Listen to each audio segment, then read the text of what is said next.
controversial to eh. Oo nga, ito pala yun. Walang yan to, bibitinin pa kami oh. Umaga lang po.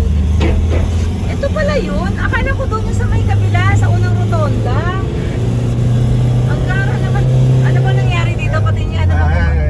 Tapos, biglang liliit. Oh, in fairness, oh, kita ang tal. Ang ganda. Wow! Sightseeing ang nangyari dito eh. Saan paligo dyan?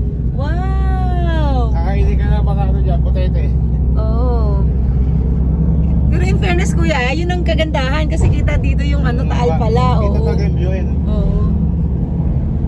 Ang ganda pala nun, yung pala yun. Kasi traffic nga dyan sa baba na yan eh. Dapat dito na talaga nakala dito. Ito pala yun, first.